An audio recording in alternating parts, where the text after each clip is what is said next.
बिस्मिल्लाहिर्रहमानिर्रहीम। अस्सलामु अलैकुम। खुशामदीद कहता हूँ आपको अपने चैनल सबक कहानी में। चलते हैं आज की कहानी की तरफ। हज़रत सैयदना हारिस औलासी फरमाते हैं, एक मरतबा में मक्का मुकरमा से शाम की तरफ रवाना हुआ। दौरान सफ़र एक काफिला नजर आया। मैं करीब गया तो सब लोग किसी बात पर गुफ्तगू कर रहे थे। मैंने सलाम किया और कहा, मैं भी आपके हमरा सफ़र करना चाहता हूँ, क्या आप मुझे अपने साथ रखने को तैयार हैं?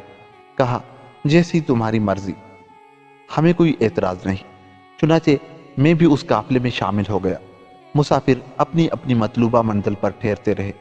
आखिर में मेरे साथ सिर्फ एक शख्स बचा। उसने मुझसे पूछा, ए जवान, कहाँ का इरादा है? मैंने कहा, मुल्क शाम में कोहे लुकाम मेरी मंजिल है। वहाँ हज़रत सैयदना इब्राहिम बिन साद अलवी रहमतुल्लाह अलैह की ज़ियारत के लिए जा रहा हूँ। मेरा वो रफ़ीक चंद दिन मेरे साथ रहा, फिर मुझसे जुदा हो गया। मैं अकेला ही सफ़र करता हुआ औलास पहुंचा और समंदर की जानिब चला गया। वहाँ का मंजर ही अजब था।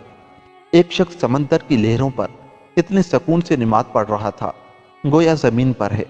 यह अजीब गरीब मंजर देखकर मुझ पर हैबत तारी होने लगी। जब उसने महसूस किया कि कोई मुझे देख रहा है तो नमाज को मुख्तसर करके मेरी तरफ मुतवज्जा हुआ। मैंने देखा तो फौरन उन्हें पहचान लिया। वो हज़रत सैयदना इब्राहिम बिन साद अलवी रहमतुल्लाह अलैह थे। उन्होंने मुझसे फरमाया, अभी तुम यहाँ से चले जाओ, 3 दिन बाद आना। मैं फौरन वापस चला आया और हस्बे इरशाद हुक्म के मुताबिक 3 दिन बाद दोबारा साहिल समंदर पहुंचा तो देखा कि वो नमाज पढ़ रहे हैं। मेरे कदमों की आहट सुनकर उन्होंने नमाज मुख्तसर की और फिरागत के बाद मेरा हाथ पकड़कर समंदर के पानी के बिल्कुल करीब खड़ा कर दिया। फिर उनके होंठों ने जुम्बश यानी हरकत की और वो आहिस्ता आहिस्ता कुछ पढ़ने लगे। मैंने दिल में कहा, अगर आज ये समंदर के पानी पर चले तो मुझे भी उनके साथ समंदर के पानी पर चलने का मौका मिल जाएगा। मैं ये सोच ही रहा था कि अचानक समंदर के पानी में 2 अजदहे जाहिर हुए। वो सर उठाए, मुंह खोले हमारी तरफ बढ़ने लगे। मैंने अपने दिल में कहा, काश यहाँ कोई शिकारी होता जो इन्हें पकड़ लेता।